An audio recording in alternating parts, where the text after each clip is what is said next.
आज इस वीडियो में हम लोग जानेंगे वर्ण विचार, जिसको इंग्लिश में फोनोलॉजी बोलते हैं। तो आइए वर्ण विचार क्या है इसको जानते हैं। भाषा की सबसे छोटी इकाई को ध्वनि कहते हैं। ध्वनि के लिखित रूप को वर्ण कहते हैं। वर्ण को ध्वनि चिन्ह भी कहते हैं, जिसे और खंडों में नहीं बांटा जा सकता। वर्ण की 3 विशेषताएं होती हैं। पहला, ये भाषा की सबसे छोटी इकाई है। दूसरा, इनके टुकड़े नहीं हो सकते हैं। तीसरा, इनके मेल से शब्द बनते हैं। इनके आगे आता है अब वर्णमाला, अल्फ़ाबेट। किसी भाषा के समस्त वर्णों के समूह को उस भाषा की वर्णमाला कहते हैं। हिंदी भाषा की वर्णमाला में 52 वर्ण हैं, जिनकी सहायता से अनेक शब्दों का निर्माण होता है।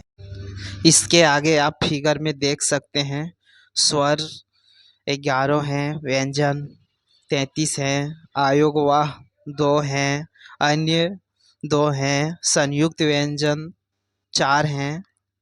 ये फिगर में आप देख सकते हैं। इसके आगे आता है वर्णों के लिखने के ढंग को लिपि कहते हैं। हिंदी और संस्कृत भाषाएं देवनागरी लिपि में लिखी जाती है। आगे आता है वर्णों के प्रकार, काइंड्स ऑफ लेटर। हिंदी भाषा में वर्णों को 2 वर्गों में विभाजित किया गया है। पहला है स्वर और दूसरा है व्यंजन। आइए बात करते हैं स्वर की, जिसको वॉयल बोलते हैं इंग्लिश में। जो वर्ण किसी अन्य ध्वनि की सहायता के बिना स्वतंत्र रूप से बोले जाते हैं, उन्हें स्वर कहते हैं। इनके उच्चारण में हवा मुख से बिना किसी रुकावट के निकलती है। या मेकर, या हर्षही, दुर्गही, हर्षहु, दुर्गहु, री, ये, आय, ओ, आओ। हिंदी के 11 स्वर वर्ण हैं। प्लीज़ अगर आपने हमारे चैनल को सब्सक्राइब नहीं किया अभी तक तो एक सब्सक्राइब लाइक ज़रूर कर दें, ताकि इनसे उम्मीद बढ़ता है। तो आगे आइए आते हैं व्यंजन की बात करते हैं, जिसको इंग्लिश में कॉन्सोनेंट बोलते हैं। तो कॉन्सोनेंट क्या है जानते हैं हिंदी में।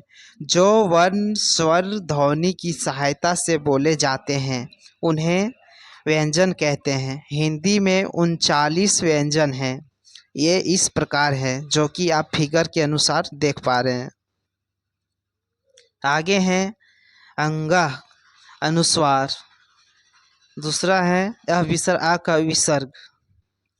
उच्चारण स्थान की दृष्टि से वर्णों का वर्गीकरण। उच्चारण स्थान की दृष्टि से वर्णों का वर्गीकरण इस प्रकार किया जाता है, जैसे कि आप फिगर में देख पा रहे हैं। स्वर, व्यंजन और उनके नाम। आप इस फिगर कुछ इस प्रकार से आप फिगर देख पा रहे हैं।